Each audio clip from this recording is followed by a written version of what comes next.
Hello, hello, hello, everyone. Welcome, welcome, welcome. My name is Farrington. I am one of the programmers here for Out on Film, and we are here yet again celebrating another wonderful year of queer cinema.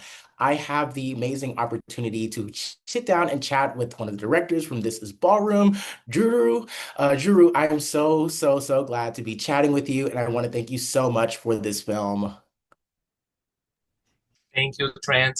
We are really happy to take part in Autumn Film this year, and I'm ready for conversation. Oh, absolutely. No, yeah, this is Ballroom follows just an abundance of houses over the course of a few years in Brazil. This film really gives the fundamentals of what the ballroom scene does and what it has the capacity to do for so many different subjects and youthful queers all over Brazil. So, Drew, I want to ask, just talk to me, walk us through kind of your maybe your first or like your first kind of introduction to the drag and not drag, the ballroom culture here in Brazil, and just talk about what that experience might have been like and how that maybe shaped this film a little bit. Okay, so I started studying dance in Federal University of Rio de Janeiro in 2016, and by that time I just heard of ballroom, like watching something on TV, few documentaries. I didn't know there was a scene in Brazil, and during the course I found that some of my colleagues were the people that were starting to build a scene in Brazil. So I saw a colleague improvising something that I identified as, oh, I think that's voguing. It was Shao, which is one of the pioneers of Rio de Janeiro scene.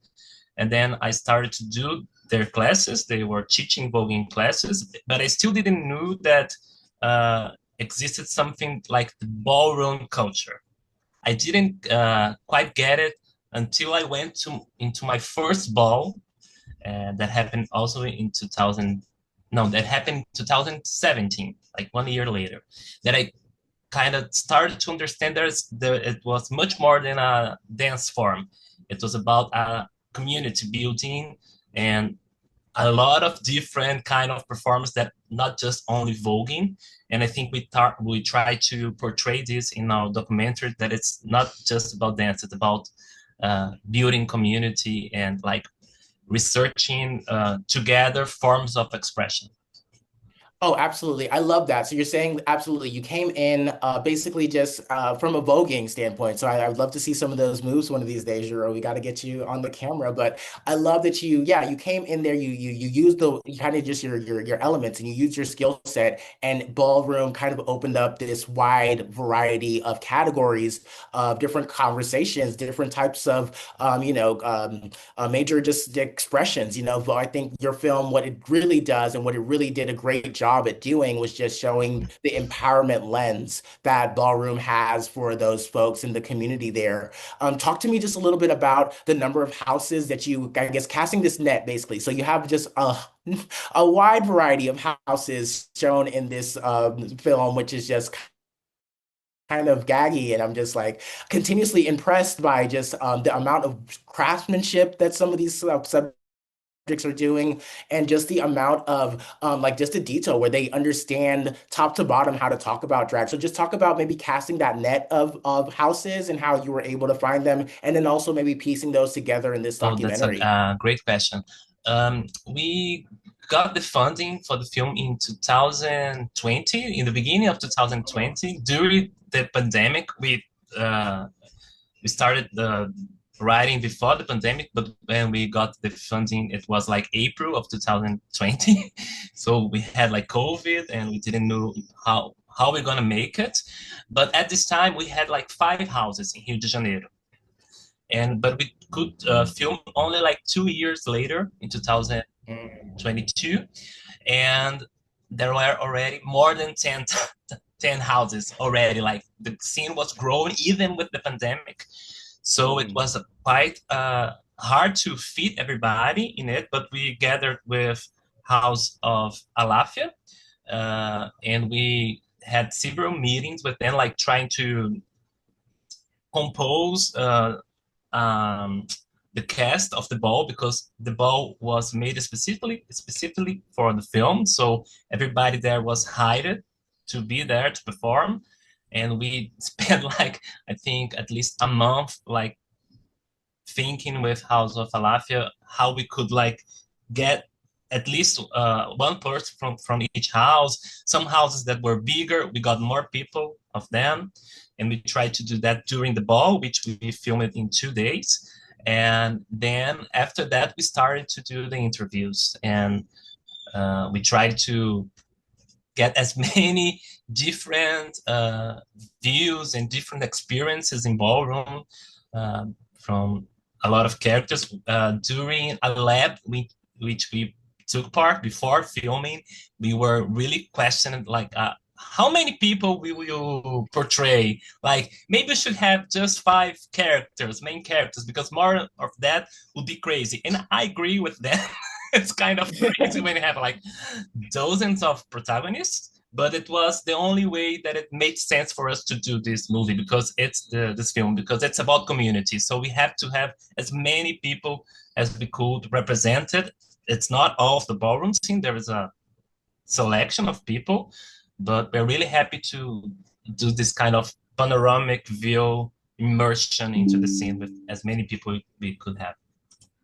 No, thank you. That's beautiful. I think you touched on something else that I think was really powerful when I watching the film. You said like this film, the catalyst and was the funding that came during COVID, and you talked about how that kind of grew, right? You talked about how, there was far more visible ballroom and more houses kind of springing up. And I think about, well, one during COVID, what that kind of looked like as a whole. I think it was a very scary and troubling time for all of us. And I think how ballroom might have been able to been a way to release and just kind of express and again come together in a time when, yeah, we're supposed to be, isolated. We're supposed to be, kind of just very, very micro aggressive about, being in contact. So it is very beautiful that in the source of, this moment of, yeah, it's troubling times, we were able to kind of see it fester and build into something really big and beautiful. So I commend you for that. And I think that really did come across brilliantly in this film. And as well, just the casting as well. I think you did a wonderful job of just portraying a vast variety of shapes, sizes.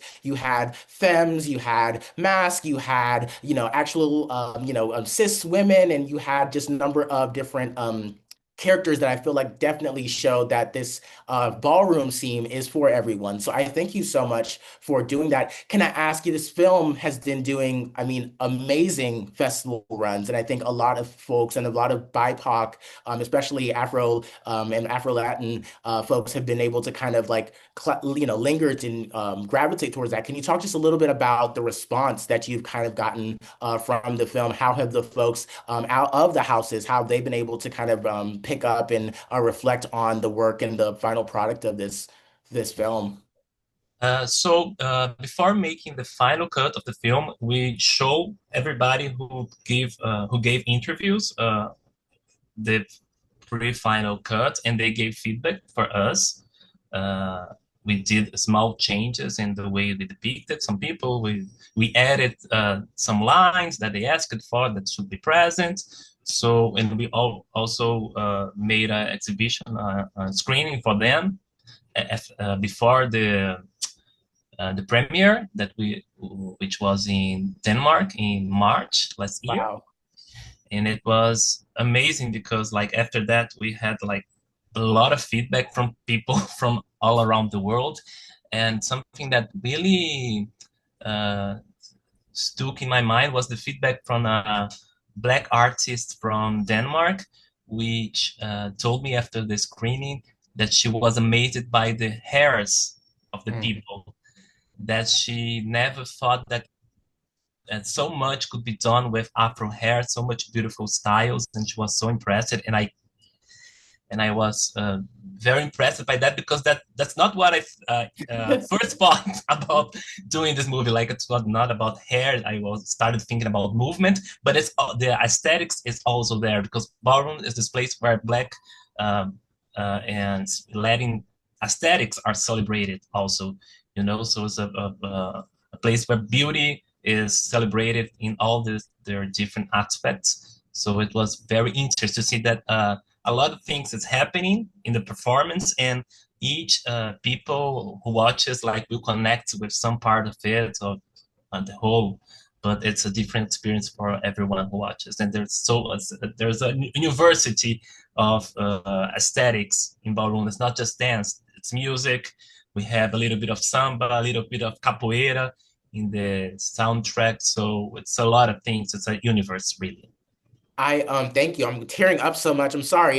This I echo just the reaction of seeing our features celebrated. It is kind of the biggest portion of ballroom where we can, exaggerate these features. We can celebrate how we look, and we can see dark skins and afro hair, on a big screen. So I echo what they were saying, and just kind of the initial drive. I think it was like in my comments, I was just like, I cried so much during this because, it's so rare. You see that visibility. It's so important also for us to kind of reclaim those stories. We have, ballroom as, Paris is Burning and some of the other lenses that, are more exploitatory. But I love that you, even yourself, said that you did the effort to incorporate those subjects, to make sure that they saw, your vision and saw kind of the motion and the direction you were going to tell their stories and the lens of that. So I give you a lot of kudos to that. And I echo just how beautiful and important it is to see us and celebrate, these features that, I want younger, youthful generations to be able to walk in a different light and walk in more confidence. And I think, kudos to you and the entire houses for doing that. I have a final question. We have been really playing around with a theme titled queer propaganda this year. As you know, propaganda is just things in the media, things that we constantly hear of truths, lies, maybe about, our stories, our perspectives.